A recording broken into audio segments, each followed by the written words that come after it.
Madam আপনি এখানে হঠাৎ? আমারও তো একই প্রশ্ন, আপনি এখানে কেন, তা আবার ডায়নার সাথে?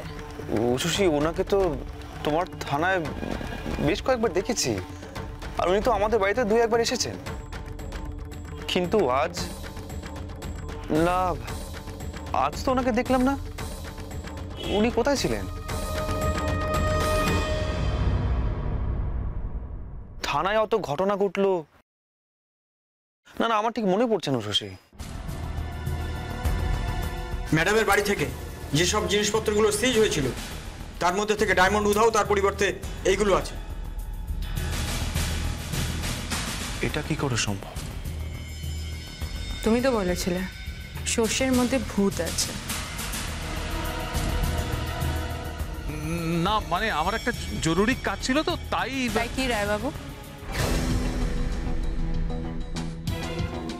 তাই না ম্যাডাম, আমি আসলে আজকে মানে হাফ বেলা কাজ সেরে তারপর একটু বের হয়েছি। তাই আপনি হাফ ডে কাজ করে বেরিয়েছেন একটা জরুরি কাজে, সে কাজ কি এটা? ডায়নার সাথে দেখা করা? না ম্যাডাম, মানে আমি সত্যি করে বলুন আপনি এখানে কি করছিলেন, না হলে কিন্তু।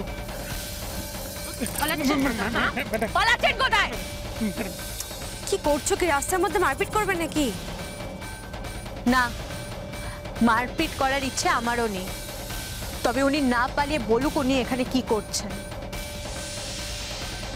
না না ম্যাডাম, আমি আমি বলছি মানে আমি আসলে আমি কি বলুন, ভুলে যাবেন না এই মুহূর্তে কিন্তু ফোর্সের সবার উপর নজর রাখা হচ্ছে, সন্দেহ কিন্তু সবার উপরই আছে, কাউকে ছাড়া হবে না।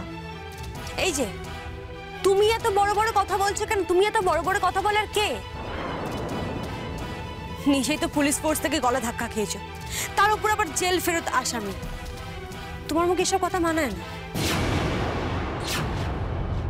তা তোমার তো এখন জেলে থাকার কথা, ফিরে এলেছে? পাবে উত্তর, এক এক করে সব উত্তর পাবে তুমি। তার আগে রায় বাবুকে বলতে হবে উনি এখানে কি করছে। বলুন আপনি। না উষসী, তুমি এখন ওনার সাথে এইভাবে জোর করতে পারো না, এটা অন্যায় হবে। একদম ঠিক, আপনি আমাকে এখন এভাবে চার্জ করতেই পারেন না, আপনার কোনো অধিকারই নেই।